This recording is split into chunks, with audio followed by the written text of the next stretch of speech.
Good morning, students. Today we are going to discuss the Great Bath at Mohenjodaro. It also resembles a swimming pool, so as to say. Okay, the Great Bath. Okay, located at the Citadel, as you can see. Page 8 of your textbook. Okay, so let's start. What is the Great Bath? Very important topic for your board exams.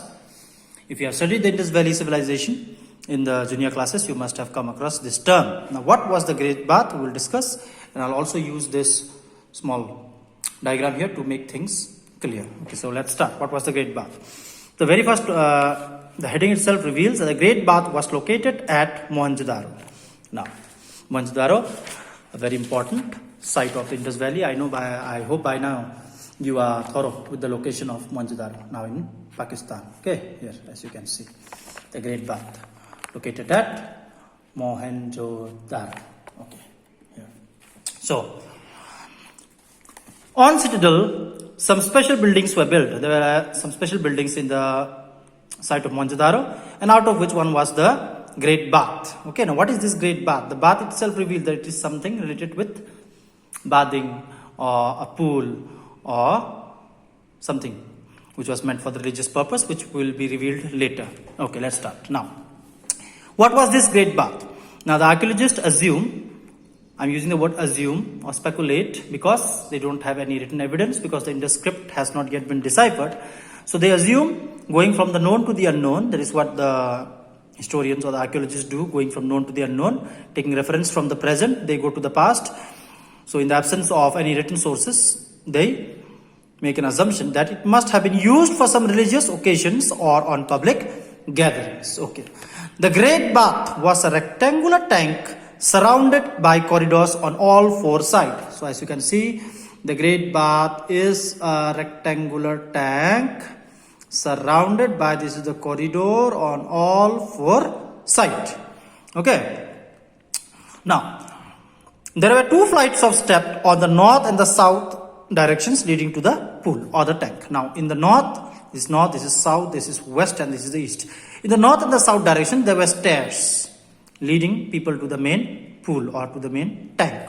Okay. Now, tanks were made watertight by laying bricks on the edge and using mortar and gypsum. Okay, so the same things which they had used for the drainage, the same pattern has been followed here in the construction. They have made it watertight. This pool is watertight, and gypsum and mortar has been used. Even bricks has been used to make it watertight. Okay. Now let's talk about other features. Now, rooms were made on three sides of the tank, with one room having a large well. Now there were rooms across, and in one of the rooms there was a large well to provide water. Okay, to the tank. Okay, then the water from the tank flowed into a huge drain, and there was a provision of cleaning the pool or to empty the pool also, where the water will be released in the drain, and later this drain will take the water out of the city. Okay, there was a provision of clearing and emptying the tank. Okay. Now, across the lane there was a smaller building with 8 bathrooms, 4 at each side of corridor, with drains from each bathroom connecting to a drain that ran along the corridor. Now, across this corridor there were bathrooms, 4 on each side. 1, 2, 3, 4, 5, 6, 7, 8. Now, people who did not want to take bath in the main pool, they would come and take bath in this bathroom. Okay. Now, these bathrooms were also connected to the drain. The water from this bathrooms once it was released, it would come and get collected in the drain, and from the drain it would be passed on, and it will pass on, and there will be provision of disposing this water. Okay. Thereafter, archaeologists suggest that it was used for some kind of special ritual bath. Now, in present context, if we talk about the Hindu religion, people go to the Ganges, the Ganga river, and they take bath and it has some religious meaning.